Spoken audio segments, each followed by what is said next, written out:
ভোটের বাকি আর মাত্র এক সপ্তাহ। শেষ সময়ে সারা দেশে জমে উঠেছে নির্বাচনী মাঠ। দাঁড়ে দাঁড়িয়ে গিয়ে ভোট চাচ্ছেন প্রার্থীরা, দিচ্ছেন নানান প্রতিশ্রুতি।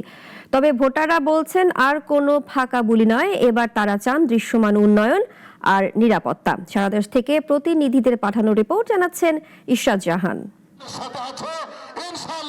ঝিনাইদহ এক আসনে ব্যাপক নির্বাচনী প্রচারণা চালাচ্ছেন ধানের শীষের প্রার্থী সাবেক অ্যাটর্নি জেনারেল মোহাম্মদ আসাদুজ্জামান। দিনভর তিনি উপজেলার বিভিন্ন গ্রামে, হাট ও বাজারে সাধারণ ভোটারদের সঙ্গে সরাসরি মতবিনিময় করেছেন।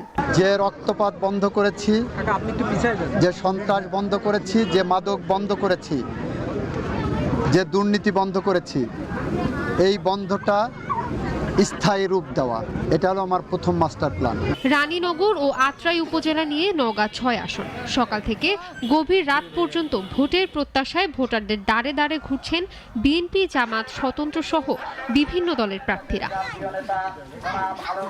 এই আসন থেকে ১৯৯১ থেকে ২০০১ সাল পর্যন্ত টানা ৪ বারের সংসদ সদস্য ও সাবেক প্রতিমন্ত্রী আলমগীর কবির স্বতন্ত্র প্রার্থী হয়। বিএনপি নেতাকর্মীদের মধ্যে দেখা যাচ্ছে বিভক্তি। আমাদের কর্মীদের বহু জায়গায় মারপিট করেছে, অফিস ভেঙেছে, প্রচুর হুমকি ধুমকি দিচ্ছে, ভোটারদের ভয় দেখাচ্ছে, এবং ভোটারদের ভয় দেখালে তো ভোট কমে যাবে।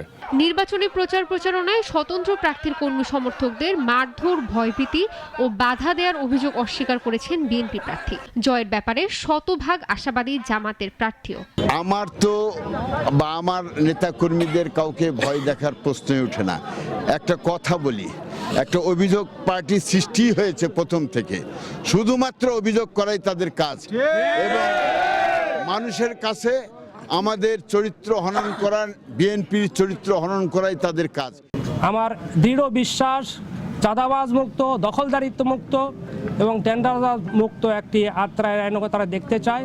এই জন্য তারা সকলেই দাঁড়িপাল্লা প্রতীককে বিজয় করার জন্য আগামী দিনে ঐক্যবদ্ধভাবে তারা দাঁড়িপাল্লাকে সমর্থন করবে। নির্বাচনী প্রচারণায় ব্যস্ত সময় পার করছেন জামালপুর ৩, মেরান্দহ, মাদারগঞ্জ আসনের বিএনপি প্রার্থী, দলটির জাতীয় নির্বাহী কমিটির সহ সম্পাদক মোস্তাফিজুর রহমান বাবুল।